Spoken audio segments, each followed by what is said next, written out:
what U.S. troops will do is a question for the ages, and one Chris Cuomo starts to tackle right now.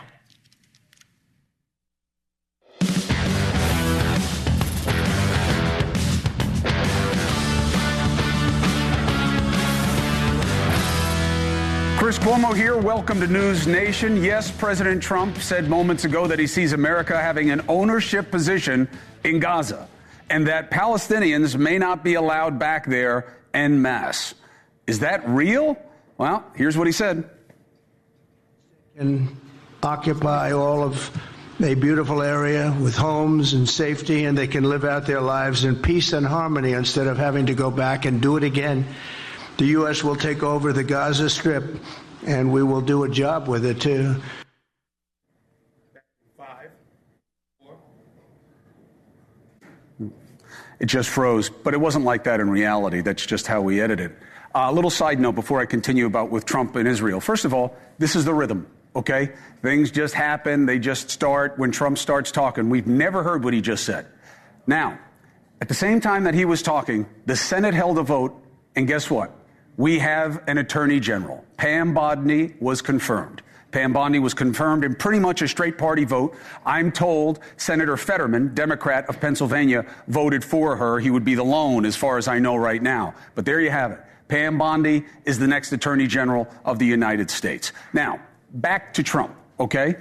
I've never heard this before because it's never been articulated as part of America's foreign policy on the conflict there, certainly not by the Biden administration, nor by Donald Trump, ever, okay?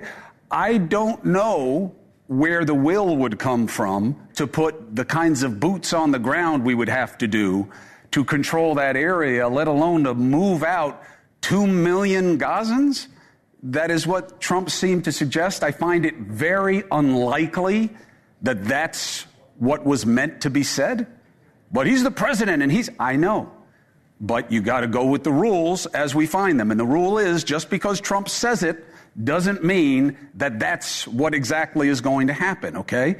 And yes, there's so many logistical and legal and moral and ethical concerns with this, not least of which is, where would they go? Okay?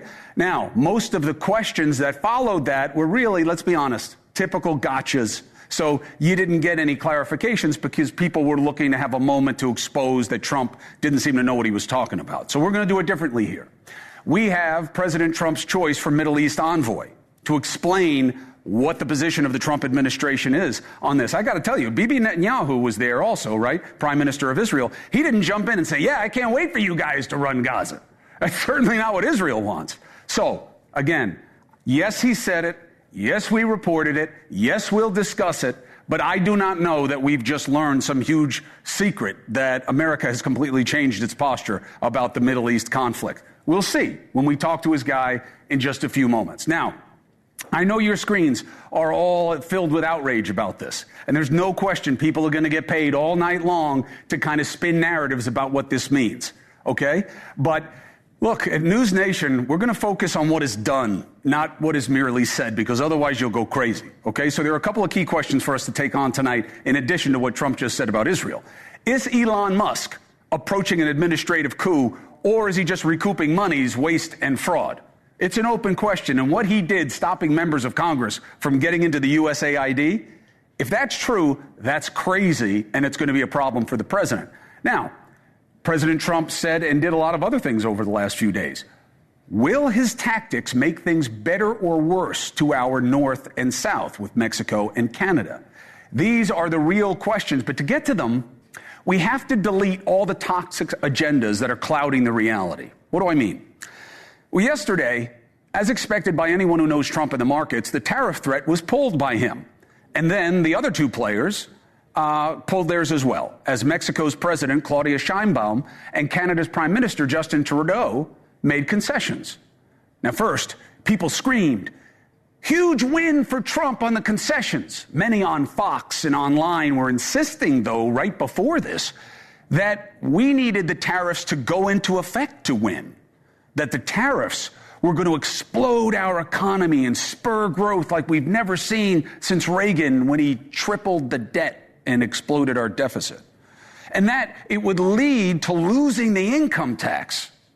an absolutely irrational idea that's out of touch with history and economics. Clearly, our friends over on Fox and the fringes online were clouded by just wanting to say anything that's perceived as good for Trump.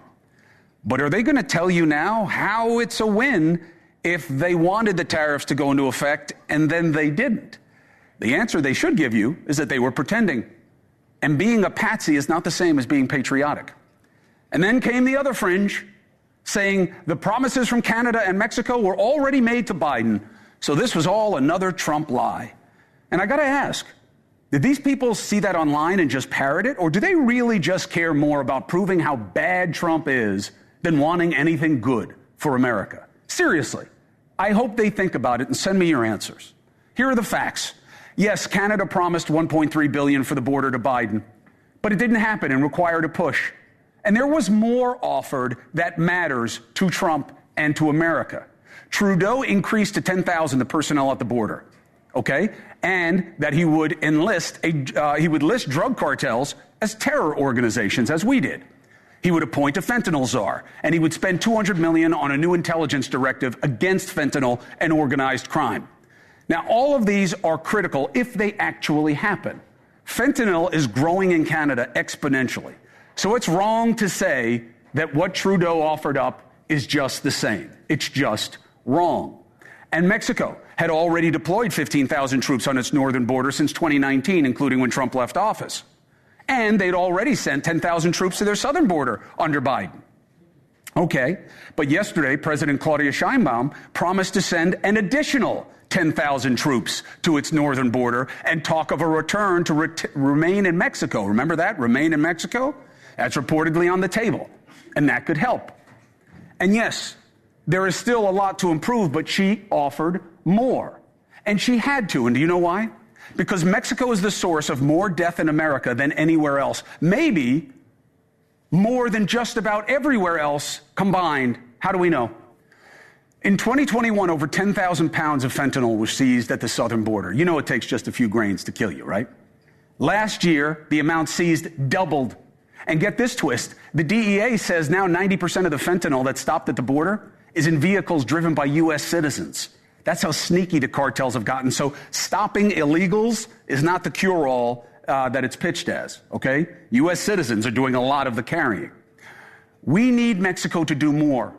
Why? Because fentanyl deaths increase every year because of them. 70% of the 100,000 plus overdoses in America last year were fentanyl. It's coming from there primarily.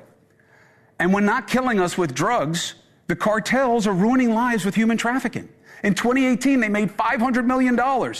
4 years later, they made $13 billion selling people. All of this on top of the obvious ill, right? The Mexican government allowing their country to be a pass-through for their own and every other country. You know who knows all this but doesn't own it and mocks our concerns? President Claudia Sheinbaum. Mexico is identified by every monitoring outfit as among the most corrupt. She knows this, but the Mexican president says it's insulting to suggest they tolerate cartels. Well, then what would her suggestion be? She speaks more harshly about the United States than the cartels. She blames us for our drug problem instead of the cartels. Now look, we all know that if there's no demand, there's no supply. But you don't get to argue that addiction is about demand when you're flooding us with supply. You don't get to do that. But the woke don't seem to care about any of the things that Mexico is doing to us. You know what got them upset last night? Me referring to the Mexican president as the Mexican lady. They were insulted. She deserves respect. You should say her name and her title. And you know what? I agree. Her position as president does warrant being named and titled, and I should have done that consistently all the way through. You're right. But I call you woke, you know why? Because you're outraged at the wrong thing. And instead of being woke, you need to wake up. How about respecting your own country and what's being done by Mexico with the knowledge and perhaps complicity of that government, which is led by President Sheinbaum, who denies the reality at the minimum. They get no respect from me. And any who sees on how she is titled and not how she acts, again, Trade being woke for waking up to the reality that we're living. You treat your own leaders worse than the head of a country that is killing your countrymen and creating problems on an epic scale. Think about that. And I get why many say that Canada's border is not an issue. Don't talk about them. Listen, I love Canadians too. Who doesn't? All right? We have not covered what's happening on the northern border enough. That's why I started doing it much more intensely and intensively with Charlie LaDuff last night. You are right to feel that it's not as big a problem, but things have changed. The reality has changed. Last year, Customs and Border Patrol saw a 95% increase in northern border encounters. And there are a lot more people on the terror watch list coming through in the north than in the south. I know you haven't heard that, but it's true. Same with fentanyl. In 2023, just 2 pounds of fentanyl were seized at the northern border. I know it doesn't take much to kill you, but compared to the south, last year, 43 pounds were seized. Now, that's a 2,000% increase, but I'm not using a number to make it bigger than it seems. Here's the concern. The number of criminal organizations making fentanyl in Canada has quadrupled. People are going to die there and here. So those are the realities. We will see what President Trump gets done and what happens that helps and what happens that hurts. So I'm going to start tonight talking about what happened in Israel, and we're getting his envoy. We're going to get better access to the reality of what Trump said versus what was meant than you're going to see anywhere else in this hour. I promise you that, because they're not going to have anybody else who's working for Trump in this situation, let alone as the Middle East envoy. But we're going to start tonight with another urgent situation, and it's unclear if this is about helping or hurting. What's happening at the so-called Doge and concerns that Musk is attempting an administrative coup. Okay? What they're doing at USAID, I don't think is legal, and I don't even know if it's productive. All of the waste that they identified was less than half of 1% of the budget of the place, and not letting in members of Congress to an agency of the U.S. government, that's really screwed up. So there is a lot going on that needs our discussion, and I have one of the most fertile minds who is looking and watching and trying to understand and relate to what's happening with everything going on around us. And he is joining me live from New Orleans, the site of this year's Super Bowl. My friend of show, and hub of conversation in America, host of the Stephen A. Smith Show, Stephen A. Smith himself. Well, you're going to have to pack your khakis, my brother, because we're going to the Middle East. The 51st state, it turns out, may be Gaza. What do you think the ratio of what President Trump said to what will be explained away within a day or so will be on this move? America's going to have an ownership in Gaza, and the people who were there probably shouldn't be allowed back. It's as serious as it gets. It's not a subject that I feel even qualified to tackle, but you asked the question, so I'll answer it. When I listened to him, first of all, I think 95% of what he said, if not all 100 of it, is going to be dismissed. I can't imagine the United States of America inserting itself and the American citizens, I happen to be one of them, being okay with that. First of all, we consistently point to our armed forces and our soldiers who represent us and put their lives on the line and make sacrifices for us every single day. How comfortable are we going to be putting them in that kind of situation? I think that's a very dangerous proposition. It's not something that should be entertained. But number two, and more importantly, I think we need to understand how ridiculous the President of the United States sounded tonight. When he was explaining what he was explaining about how the U.S. will own Gaza, he sounded like a real estate agent. He was talking about, how we're gonna rebuild, and we're going to restructure, and it's going to be a beautiful place, and the world is going to be invited, and everybody is going to be. He said you should use more bombs, completely level the place, so you can just start fresh. Greater minds, fresher minds than me know all too well the history of the Palestinians and Israel. We know the Israeli-Palestinian conflict spanning decades. None of us should take this lightly. We should treat it with the seriousness that it deserves. And what I will say is that we certainly shouldn't be hearing about real estate opportunities. We just shouldn't be hearing about real estate opportunities out of the mouth of the President of the United States with such an issue like that. I hear That's you. how That's I why, feel about it. And I get you on it, and I think that your take is going to find an audience. in America right now. Dusty, what'd you just tell me? What do you mean?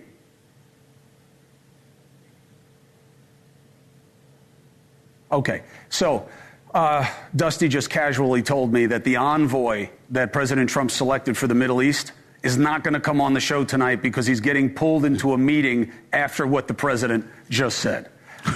That's probably more meaningful than anything he would have said in an interview. Surprise there. Anyway, so look, I'll be able to nail this down in about within the first break. I'll nail this down, but I'm telling you, what the president articulated tonight, and everybody will say whatever a president says is official policy of the United States, not with Trump. And what he said tonight is not going to stand the test of time. The question is what are the reverberations? I don't think so. Let's segue to something else that matters that's more in our wheelhouse about this. Elon Musk has a great reputation as an innovator, okay? That has morphed into a reputation as a efficiency guy.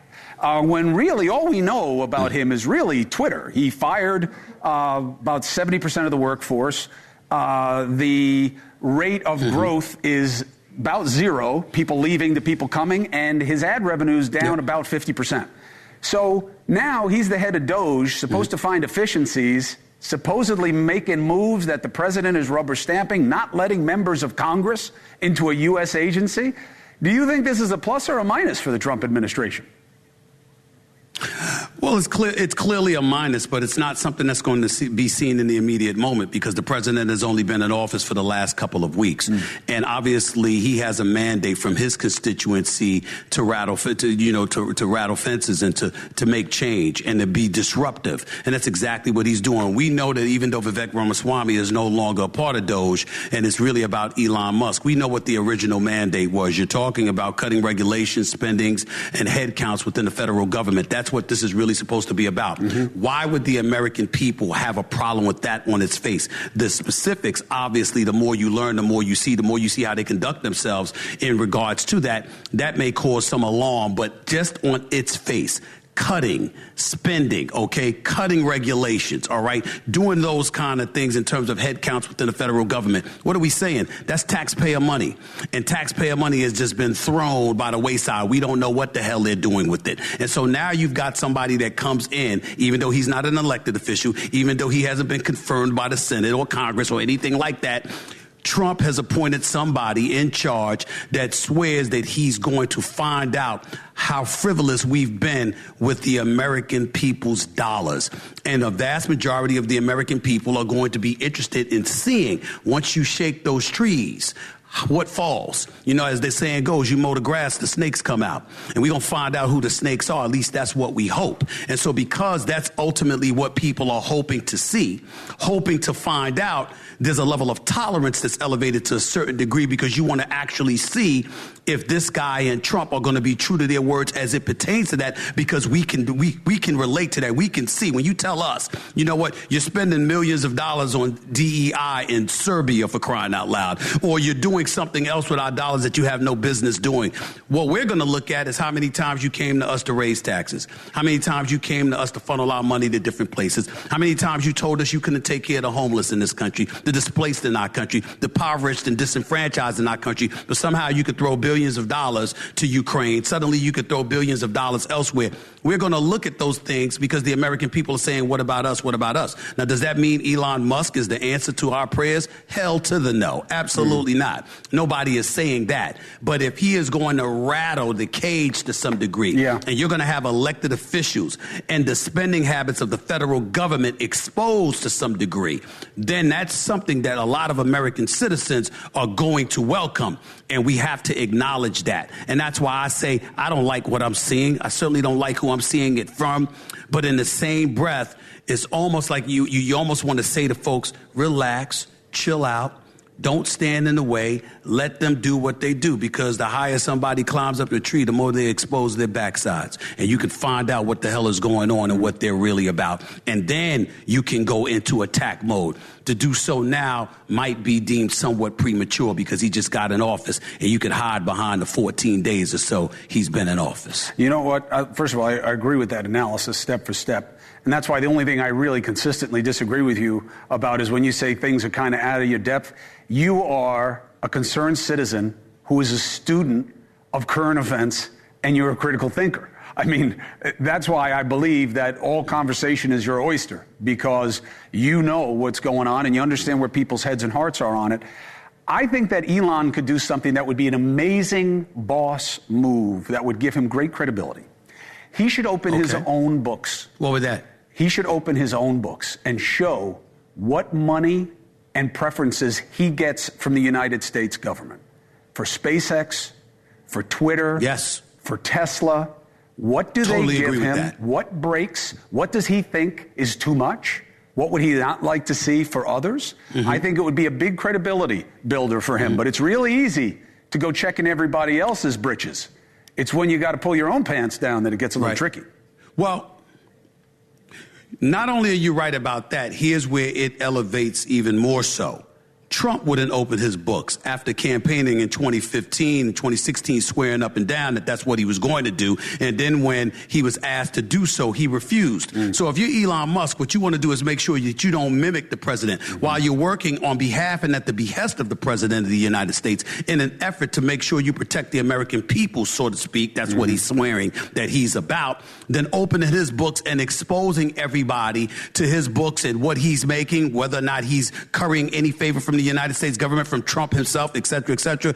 If he's willing to do that, then he's an open book. It elevates a level of trust. It quiets down those cynics from the left who are inevitably going to come his way, and he'll be in a position to make the kind of noise that one would think he should be allowed to if indeed he were an elected official. But since he's not an elected official, the level of distrust and skepticism is warranted. We didn't elect him. Trump picked him. The Senate and Congress didn't confirm anybody. They didn't confirm him. So who the hell is he? He's considered a boy genius who's made a boatload of money, SpaceX, Tesla, and other things. And we're waiting to see that materialize into something on X. But we haven't seen that yet. And so considering the level of power that he's been given, particularly when it involves the Treasury at this particular moment in time, along with other things, I think you're absolutely right. He should be, he should have to open his books and show us what the hell he's all about. He's going to have his wings clipped. And that's okay. Things have to change. And I like the disruption model. But my guesstimation is within about a month, he's going to have his wings clipped because there are going to be too many people around Trump saying this is not how we do things. If he wants to make recommendations, that's fine. But he's not running anything. Either you're the man or he is. And we know the answer Trump's going to give to that. Let's do this. Let's take a quick break. Let me circle up some reporting. I'm already getting texts from people saying, go slow on what the president said tonight. He wants to be part of a coalition. He wants to make it a more international situation. And it's not about displacing anybody. It's about where everybody can have a place. So the message is already moderating as expected, which is why when it comes to Trump, you cannot go crazy about everything that comes out of his mouth unless you want even less hair than I have already. So let's take a break. Stephen A. will stay with me. We'll come back, figure out where we're headed, maybe take some of your calls. This is a 2-hour special edition of Cuomo. Don't get nervous, Stephen A. You don't have to be with me the whole time. I'm glad for as long as I can keep you. So Stephen A. is here, 844-968-7720 if we can take your calls, but we got to spot a breaking news to figure out here. I'm trying to get us some perspective. The envoy that Trump had picked for the Middle East got pulled into a meeting very suddenly, and I think we know why. Stay with NewsNation.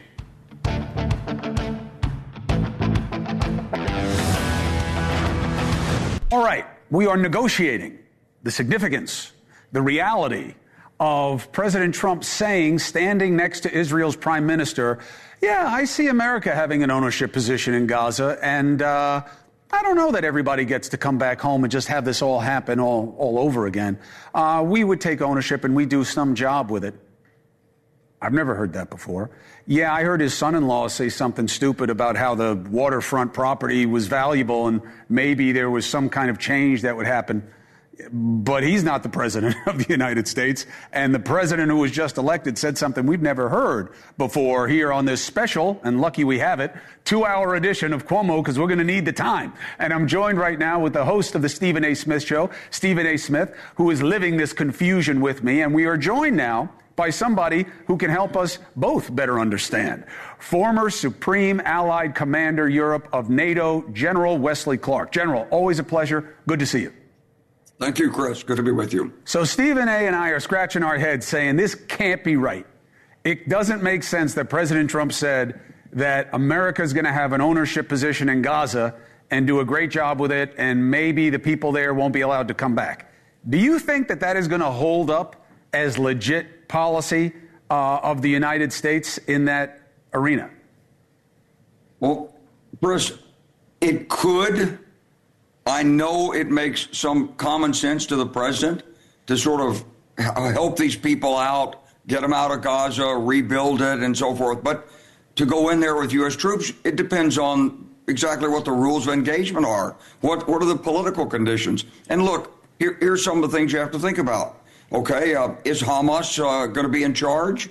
Do they want the U.S. troops in? Are Gazans going to leave or evacuate part of it? Who's going to take care of them? Who's going to give them food and so forth? If Hamas doesn't want us in, do we just take over the war then that the Israeli Defense Force gave up? What about the Palestinian Authority and Hamas? Is there going to be a war between the Palestinian Authority and Hamas? And if Hamas wants us in, are they going to come up out of the tunnels and say, welcome, we want you Americans to be with us? Are we going to, what happens when the first sniper kills an American soldier? No, God forbid. Have the rules of engagement, going to shoot back? Is it only in self-defense? Or if he sees the guy, about to shoot or identified as hostile, he takes action. What if he runs into a building?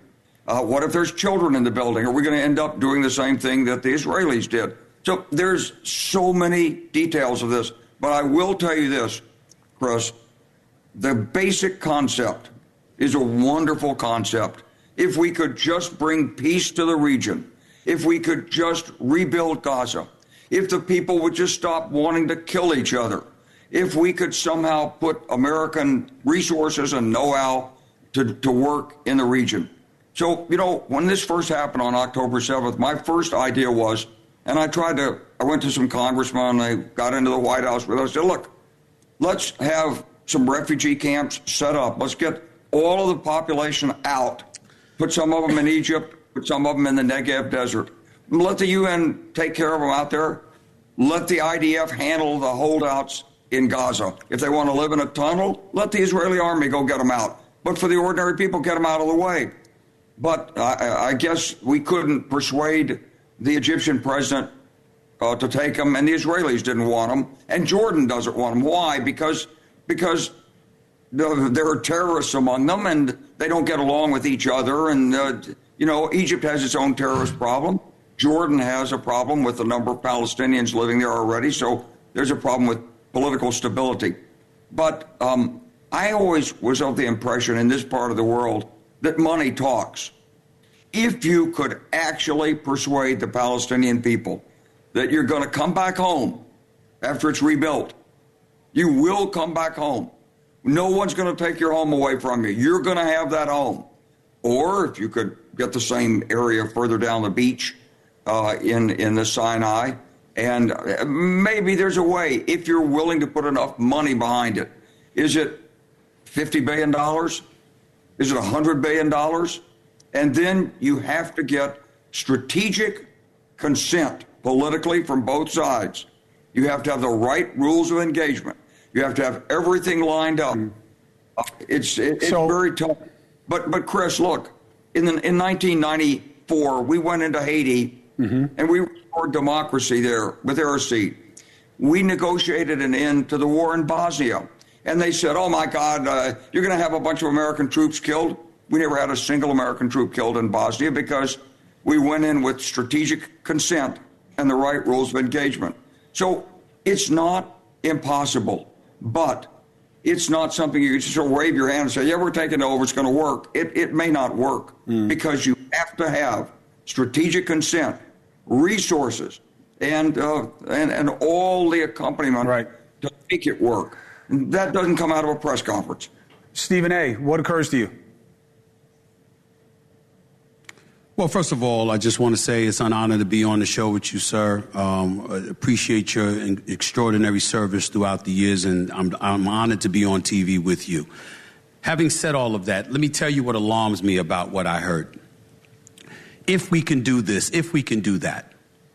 Well, he hasn't. And that's the concern of American people. We understand what the concerns are over there. It's Hamas, it's Israel, it's the Palestinians, it's displaced Palestinians. We know that Israel feels, and a lot of people should feel and do feel, they had every right to do the things that they did after they were attacked October 7th and the deaths that occurred thereafter. We understand all of that. But when you have the President of the United States 2 weeks on the job, presenting an idea of this magnitude, we're going to own Gaza, okay? And this is what he is saying, sounding like a real estate mogul, as opposed to the President of the United States, a world statesman. It's problematic. When we've gotten no evidence whatsoever, it's something he talked to Congress about. It's something he's talked to the Senate about. Something he's talked to the Defense Department about, because you're going to have soldiers and what have you that you're going to place over there. That's incredibly, incredibly alarming. Sir, you served with distinction for more than 34 years. You received the Presidential Medal of Freedom. You served this country with distinction and with honor. How comfortable could you possibly feel to hear the President of the United States talking the way that he talked, with Prime Minister Netanyahu right to his right and a few feet, looking like glee is draping all over his face, when it doesn't appear as if they've communicated with anyone about what their plans are, not just for a foreign land, okay, where you're talking about, establishing sovereignty over a land that is not yours, okay, but on top of it all, having the Prime Minister of Israel, who a lot of the Palestinians perceive as an enemy, to have all of that going on, and for him to talk the way that he's talking, this is the kind of chaos, Chris. This is the kind of chaos, sir, that I was talking about when I talked about my hesitancy and ultimately why I decided not to vote for this man. Because you're thinking if it were another candidate, it's somebody that could be drawn to the center. It's somebody that would communicate within our system of government, understanding there's I's that need to be dotted, there's T's that needed to be crossed before you opened your mouth and put America in that kind of position where it could create the ire of the Arab world, for all we know, when all of this is said and done. To speak so loosely over something so pivotal, so important, is alarming, to say the least. Maybe I'm wrong, but that's how I felt watching that press conference, and I watched it from start to finish. So, General, give us a quick button about what you think happens in the next 6 hours in terms of what we're told. And I'll give you a hint. The envoy for the Middle East that the president picked was supposed to be where you are right now, talking to us, and they bailed because they needed to go into an emergency meeting right after what Trump said. So what do you think happens here? Well, first of all, it's great to be on with you, Stephen, and thanks for the nice things you said about me. Look, I said all the problems that you just were enunciating. I said about money, strategic consent, rules of engagement, putting the troops in there, what happens when the shooting starts, blah, blah, blah, blah, blah. All these things have to be worked out. Now, what President Trump said is, let's put it this way. Presidents don't usually say things like this because when you actually get to working it out, it may not work out. Hamas doesn't like the United States. We're the ones that gave Israel the bombs. Right. So the Palestinians may not trust us. But General, they don't want you and I both know. I don't want to put you too down the hole on this, because I just can't believe that it's real. We know Hamas is going to be there, and we know they're going to try and kill U.S. soldiers, and we know Israel's not going to want us in control of their other. I'm just saying, I respect where you're coming from on it. From a macro perspective, you are right in terms of the ambitions. Of course you are. You know the region so well as a warrior and as a strategist and, frankly, as a philosopher. But we'll see how they clean this up before I tax you in terms of figuring out how it's going to happen. General Clark, I appreciate you, and it's always good to have you. Yes, sir. Chris, I hope what's going to happen is that after this, the chairman of the Joint Chiefs of Staff and the Secretary of Defense will go in and say, okay, well, now, Mr. President, is this, let's do the analysis here. Yeah. Let's look at the costs, the risks, the benefits, and let's make sure, we can support your intent. We understand your intent. Let's see if it's doable. And, this is like a 2 or 3 months effort. Yeah. Going back and forth. Look, but, I understand the longing for a solution. It's been so incredibly painful to watch this conflict, to watch these children die, to watch the hopelessness there, to think about the hostages, to have the Israeli military in there trying to manage this. It's awful. So I know President Trump is proud of America. Yeah, right. He thinks we can do anything, but hopefully next 6 hours, we'll learn a lot. We'll learn a lot, and I think we're also going to learn that this was a lot of nothing. General Wesley Clark, I appreciate your analysis and the ambitions. Those are relevant. Stephen A., I appreciate you. I think our time was spent even better with the general than it would be taking calls about how handsome you are. So I appreciate you as well, brother. Thank you for joining me tonight. Very important moment to have you for, General, as well. All right, let me take a break, 4 minutes and 30 seconds. I got members of Congress. A Republican and a Democrat, they're going to come on together. They're going to talk about what this means and how do they feel about Musk and Doge. Where's the line for them? Next.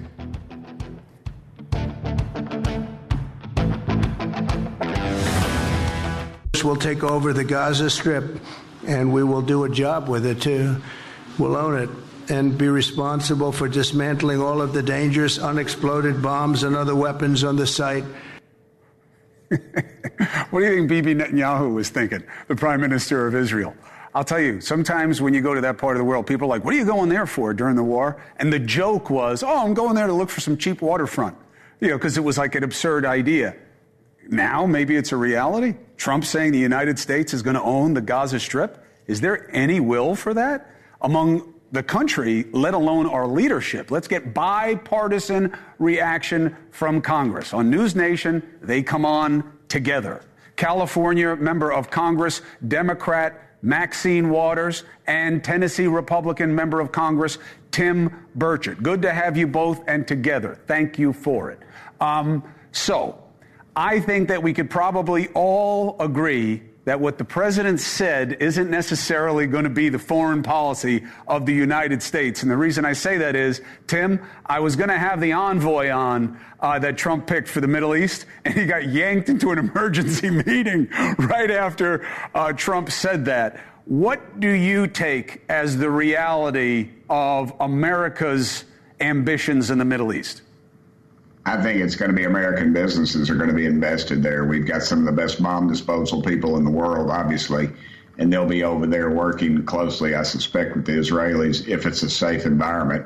I don't expect America to put a flag up there. I just think it's going to open it up for American investment. I think that's what Trump was saying. Do you think there's any will for American boots on the ground and, the obvious bloodshed that would come with that after, we just got out of Afghanistan, but you're going to go into Gaza?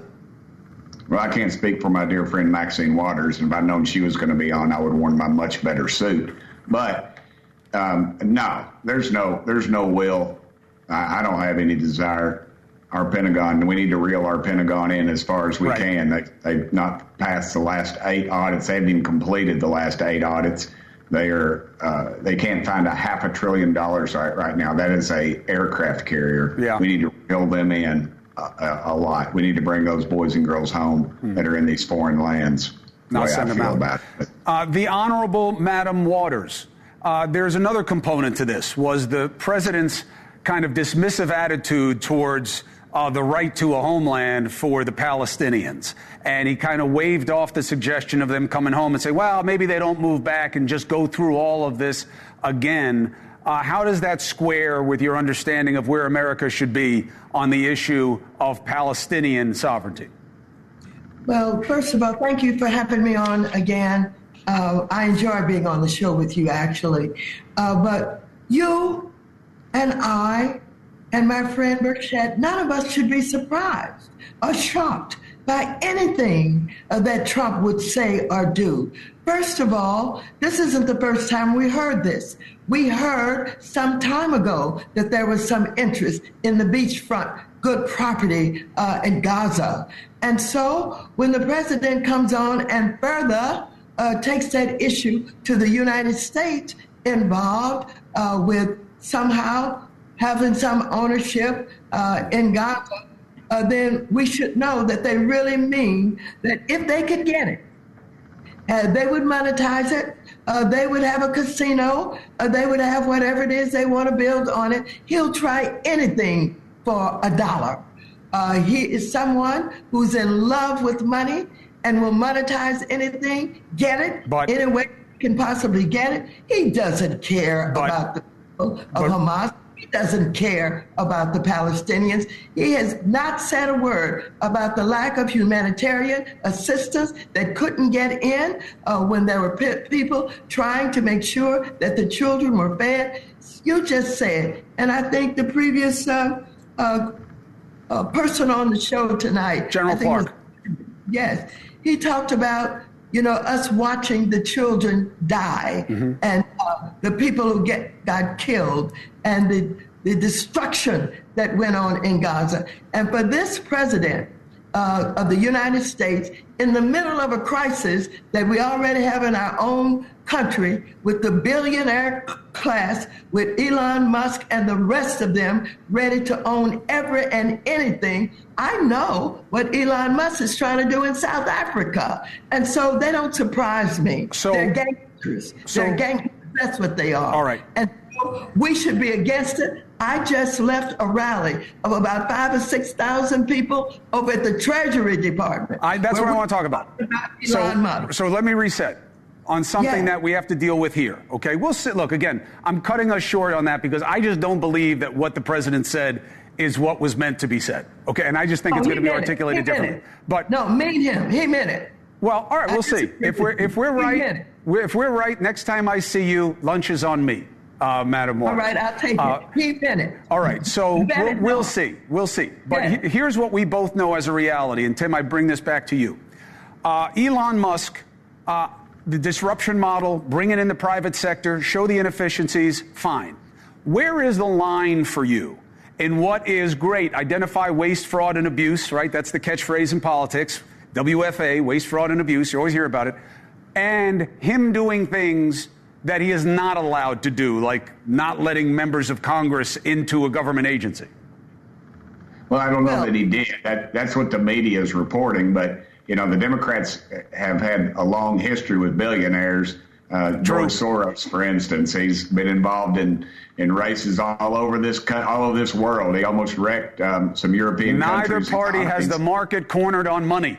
There's a ton of money that goes to both conventions. If you look at the numbers, though, the Democrats have billionaires with a conscience and billionaires with no conscience. No. There's a big difference. Money's money, Maxine. Compare Soros with Elon Musk. Money is money, Maxine. Something about Elon Musk. You have made in my district. He has nothing to do with the people there. I know something about the lawsuits against him. I know that he has dismissed the local city council and the council members there. He would step on us and break our necks if he could. So don't compare him with Soros. Maxine, money is money. With all due respect, you have made a career pushing back against corporate interests because they usually overlap and exploit the interests of people in your constituency. I'm just saying money in politics is a bad mix, but now with Citizens United, that's all we have. So, Tim, what is your expectation about how this goes forward with Doge and what will be good and what you have to be careful about? Well, I'm pleased with it. I mean, if you saw USA, just the overrun, they're saying these are vital things, but $446,000 to promote the expansion of atheism in Nepal through the State Department, $1 million to boost the French-speaking LGBTQ groups in Western Central Africa through the State Department. It just goes on and on and on. It never stops. This is not, as it was stated at the press conference today by the Democrats, these are not vital human interests. These are not things for people's survival. These are far left agenda items that the left is trying to push out through our State Department. America should promote a couple of things: capitalism and democracy. That's what we should be promoting. We shouldn't promote LGBTQ. We shouldn't be promoting DEI. We shouldn't be promoting all these far left agenda things. If Soros wants to fund all these things to his Democrat friends, that's fine. But we don't need to be funding it with American tax dollars. Look, the people in North Carolina that were hit Hurricane Helene, they're still living in tents. Yep. We voted $100 million for them under the Biden administration. Nobody's seen that. Look what's going on with Ukraine. The head of I didn't vote for any of their dadgum money. I figured they'd steal it. I didn't think it'd be so blatant. You're looking at close to $100 million. They don't even know where it is. Excuse me, $1 billion, over $1 billion. Right. They don't. Excuse me. I got my millions and billions. I think I'm back at sea. It happens, but anyway, it's out of control, Chris. Right. You know it. America knows it. The far left, they're holding on to their base. I get it. I love Maxine. But that's not going to sell anywhere else but in her district. It sure ain't selling. Maxine, last word to you. No, nobody elected him to be able to take over the federal payment system of this country. Nobody elected him to go into the Treasury Department and steal classified information. Nobody elected him. Now, he bought something. He bought for $250 million the position of co-president with Trump. And the Republican Party ought to be as ashamed and afraid of this as a Democratic Party. Where is the patriotism in all of this? The Republicans used to have a reputation for patriotism. That has gone out of the window. And Elon Musk is going to be stopped. He is not going to align with his billionaire friends and the president of this country and take over this country. The same thing he's trying to do in the UK, and I found out recently what he's trying to do in South Africa. We're going to stop him. We have to. Maxine Waters, it depends on it. I appreciate you making your case here. Tim Burchett, thank you very much. I got to tell you, and I'm not kidding, for the audience to get the contrasting views and see that there is no personal animus, that the ideas may not meet, but it's not personal. I know that seems like nothing to you, but that's because you're both decent people. Chair Lady's my girl. There's no question. Well, let me tell you, Maxine Waters, Tim, has been very tough on me, okay? Very tough on me. And that's okay because she respects the right things for her constituency, and she's always welcome here. And you have been very tough on me, but I met your wife and your daughter, and now I got you in check. I have not gotten any access to Maxine Waters' family, so she is completely run roughshod over me. Both of you, thank you for coming on. I appreciate you both. To be continued. Tim Burchett, thank you very much. Thank you Maxine Waters, much. As always. Yeah, and let me tell you, you're watching a special edition 2-hour Cuomo, okay? I tell you, I mean nothing more than this. I know something more than anything else to be true. I'm telling you, how we disagree matters.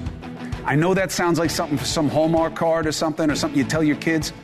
How you disagree makes all the difference. Those two people do not agree. I guarantee you they could work on something where they do, because it's not personal. That's how we've screwed it all up. 3 minutes and 45 seconds. Trump and Elon Musk. It's not just USAID. The Department of Education, they say they're going to close it down. I don't know how they can legally do it, but it's got everybody like this. What is the line? Former White House ethics czar, Norm Eisen, has the law and the ethical questions, okay? He's also spearheading a suit against Trump about the FBI agents involved in the January 6th investigations. Is that wrong? Next.